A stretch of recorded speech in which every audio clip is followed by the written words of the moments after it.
Assalamualaikum warahmatullahi wabarakatuh. Bismillah, alhamdulillah, wassalatu wassalamu ala rasulillah, wala hawla wala quwata illa billah.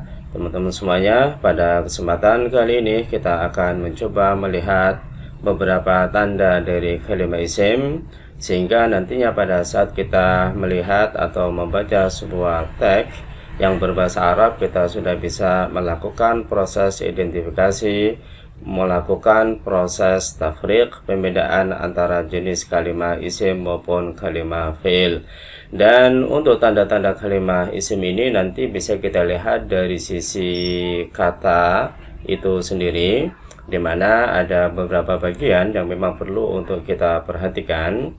Secara umum, tanda kalimat isim itu ada 4 bagian. Ini yang paling umum, meskipun ada juga beberapa tanda kalimat isim yang lebih dari 4 ini. Cuman kita mencoba untuk melihat tanda yang sifatnya adalah umum. Jadi ada 4 bagian dari tanda kalimat isim. Dari 4 bagian tersebut, kemudian saya coba untuk melakukan proses visual dengan sebuah benda, di mana di situ ada seorang anak, kemudian ada juga sebuah atau seekor binatang. Kemudian anak tersebut saya kasih nama Alwin, sementara binatangnya adalah jerapah. Jadi Alwin jerapah ini adalah sebagai upaya yang sederhana yang mungkin mudah diingat untuk mengetahui tanda-tanda kalimat isim. Maksud daripada Alwin jerapah di sini adalah kalau Alwin itu unsur al, win itu unsur tanwin, jer unsur jer, kemudian fa unsur idhofah. Inilah 4 jenis tanda kalimat isim. Saya ulangi, Alwin jerapah maksudnya adalah berharokat tanwin, diawali dengan al atau diawali dengan huruful jer, dan yang terakhir adalah bentuk idhofah. Sebagai contoh, teman-teman bisa lihat di mana untuk yang pertama itu adalah berharokat tanwin. Kalau berbicara harokat tanwin, berarti itu ada pada huruf yang terakhir. Bisa jadi harokat tanwin itu berupa dhammah atau dhammatain, bisa juga fathatain, harokat fathah, bisa juga kasratain, tanwin kasrah. Contoh di situ misalnya kata ustadzun, tilmidun, kitabun, maktabun.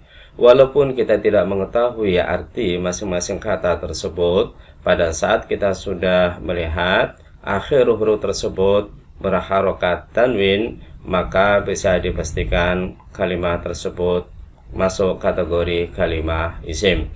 Kemudian yang kedua adalah diawali dengan al, sebagaimana kata al-ustadatu, at-tilmidatu, al-mimsahatu, as-sa'atu, di mana semua kata-kata tersebut mulai dari al-ustadatu sampai al-sa'atu diawali dengan al.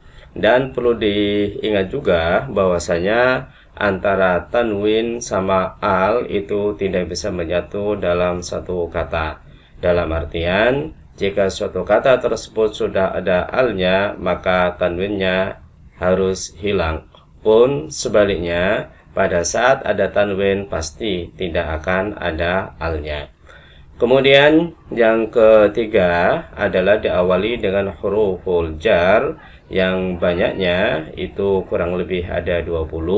Cuman kita mencoba untuk melihat dari bentuk atau huruful jar yang sifatnya atau yang sering kita dapati dalam teks berbahasa Arab. Sebagai contoh misalnya minal masjidi alal babi, di mana kata mina al masjid diawali dengan huruful jar berupa min. Di samping itu kata al masjidu juga diawali dengan al. Kemudian yang kedua adalah ala al babi, di mana ala itu termasuk bagian dari huruful jar, sementara al bab juga bagian dari kalimat isim yang ditandai dengan al. Jadi ada kemungkinan pada saat kalimat tersebut diawali dengan huruful jar, tetap unsur al atau tanwin ada pada kalimat tersebut. Kemudian yang terakhir adalah bentuk idhafah, yaitu kata majmu', di mana ada dua kata ataupun lebih kemudian berkumpul menjadi satu dengan memberikan makna tertentu.